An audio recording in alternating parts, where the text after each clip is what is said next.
that was gonna happen. Okay, welcome to this video. So we are gonna be doing Krista's hair today. Hey. And we thought it would be really fun to show you guys how to do a butterfly cut on hair extensions, because Krista brought up that she wanted to have like a really voluptuous, voluminous haircut, and that's huge right now, like the 90s layers and having that volume. And you know, she's a teacher at the school, and kind of say what you were saying about that. I was saying that I think that sometimes it's hard because a lot, like the butterfly cut and just like the modern shag is really in right now, but how many of us actually know how to do that with extensions? It's so different. You have to use a completely different technique, so I thought it would be really fun today to have Jess do an in-depth tutorial on how she would approach that haircut with extensions. Yes. So we're going to be doing that, but I'm going to show you guys the process of doing her hair as a whole as well. So we're going to go into the hair room and pick the color we're going to be using. We're going to install her hair, refresh her color, and then do that cut. So if you're interested in watching this, stay tuned.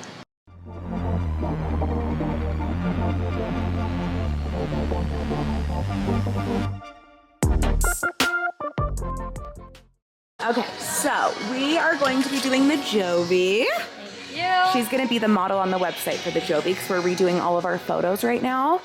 So we did the tape-ins, and then we're gonna do J-ties. So probably three.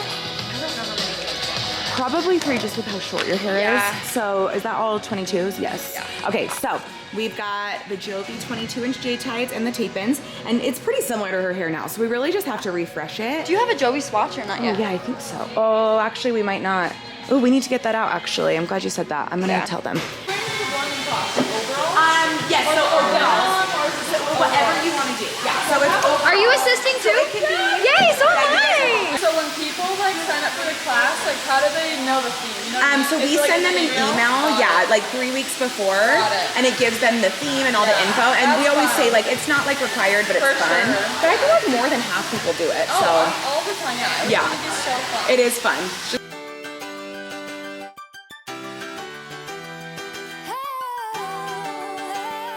Okay, so we did 2 rows of beaded wefts using J-tied wefts, and then we also added tape-ins in. We did this part in the break room while our client was processing, and this is called the combo method, where you do wefts and tapes. Also Megan in the background trying to get her stuff. It's so funny.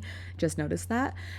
So yes, we installed, and now I want to show you the cut that we are doing. So with a cut like this, you have to make sure that the client has enough hair. I always say that 3 bags, whether that's wefts or tapes or both, is ideal, but with something like this where they want a lot of movement and bouncy layers, I almost say do 4 bags. Always do just an extra bag because you are taking away a lot more. So first I'm starting off with the baseline. I had her stand up, and I actually sectioned off so that I'm doing it in 2 different sections because we did add more hair. I just wanted to make sure my baseline was really accurate. So you can see that I kind of pinned the top half of her extensions away. I'm doing the baseline starting in the back, working around the shoulder, and then moving to the front, and then I'm gonna let her top layer down and do the same thing there. Typically I just do it all in one, but like I said, since we had more hair, I just felt like this was a more accurate way for the baseline not to look choppy and to be where I wanted it to be. So I always start my baselines in the back, over directing to that center point in the back, evening it out, and then rotating across the shoulders and then to the front to make sure the perimeter is straight all the way around.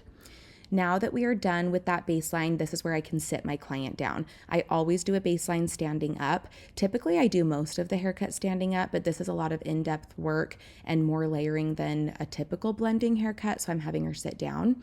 So as you can see here, I'm pulling it out and I'm almost doing like a 90 degree, and you can see that it's just that surface layer, and then I did the bottom, bringing that down as well and matching it up with what I did there. That way I'm not trying to cut all of the extensions at once. And you can see that I also let her own hair fall out. So I'm just kind of doing this to give myself an idea of where I want my layering to begin. And then having those 90 degrees lay back down, I can work around them.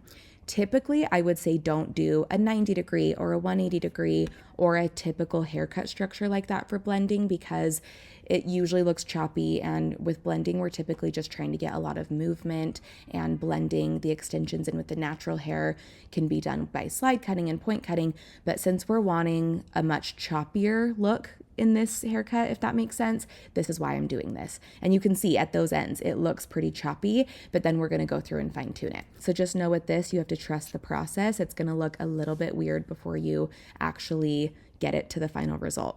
So I'm just following the shape of the head doing that, pulling it directly out 90 degree, and then going through and taking a little bit off just to create my initial layering.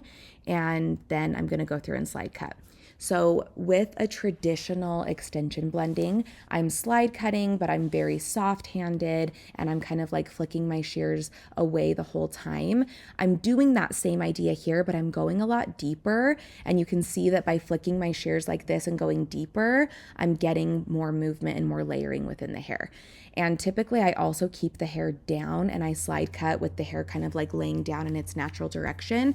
But when I slide cut on a haircut like this, I like to bring it out almost at a 90 and slide cut from that point. So you can see me lifting the hair straight out, slide cutting down, and this is going to give me that layered look that I'm really going for.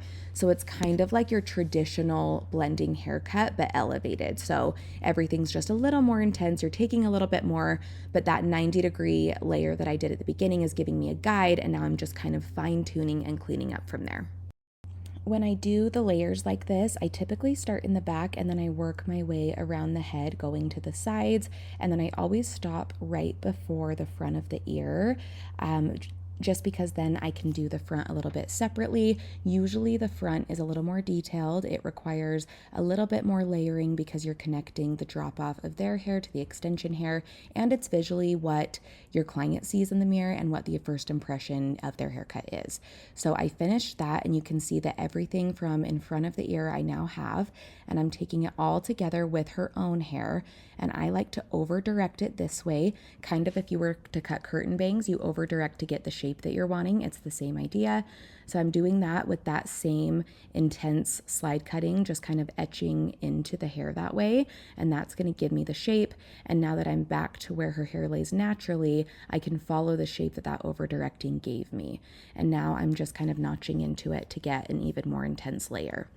If they have fringe like she does, then I'll typically start their layering below the chin. You don't necessarily want to go right up to their fringe or their bang area just because you don't really need layers that short. But if you start about mid cheekbone blending down and then really start layering in like the under the chin area, that's going to look the most natural. If they don't have fringe, then I just use their own hair as a guide of where to start. So if their own hair ends right below their chin, then I'll just start right below it. The key is I'm never actually touching her own hair. If the client needs a health trim before the extensions are installed, I'll do that. But when I'm blending and cutting the extensions, I want to make sure that I'm just focusing on the extension hair and I'm not cutting into their own haircut at all. And then also if their hair does need to be cut, let's say they have a heavy weight line, or I need to just kind of cut into their hair a little bit so that it blends a little bit better, I usually do point cutting or texturizing so I don't compromise their haircut, and I always let them know as well. So now I'm doing that same thing on the other side, and you can see I'm still utilizing that 90 degree even when I'm over directing, and then you'll see me doing it when I bring it back as well, bringing it straight out from the head and then carving into it with my slide cutting. And that's really what's going to give me that butterfly effect and those nice 90s layers. I love that this haircut is so popular right now because typically with extensions, my clients fight getting them blended. They just see it as money falling to the floor, which I totally understand. And yes, with this one, you do have to take off more, but it's so worth it. And I just feel like cuts like this and blending in general just helps your extensions blend better with your natural hair, and it just looks so much better. So I just love that this is in now, because now instead of fighting blending, clients are now asking for layers instead of being scared by them.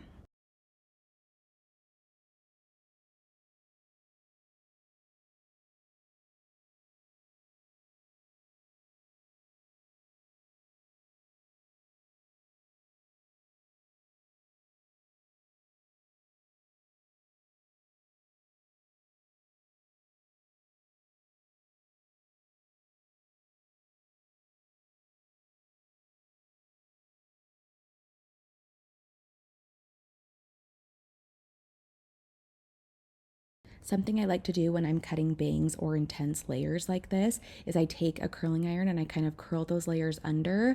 I can do the same thing with a flat iron too, and it just gives those layers and that hair a little bit of shape so I can see how it's gonna lay when it's styled, because sometimes, especially when the extensions are so brand new, they're straight, they're shiny, they're beautiful, but they don't necessarily do what you want them to when you style it on an everyday basis. So that gives me a better idea, and then I can go through and fine tune from there. Then I had my client stand up, and now I am just going through, double checking the baseline. Sometimes when you do that much layering, the baseline can get messed with, so I'm just fine tuning from there, and then we're good to go. I've been trying to bend the rules since I barely was walking. I've been trying harder all my life, cause I need to be perfect. If I could just be a little better, maybe you could be my salvation.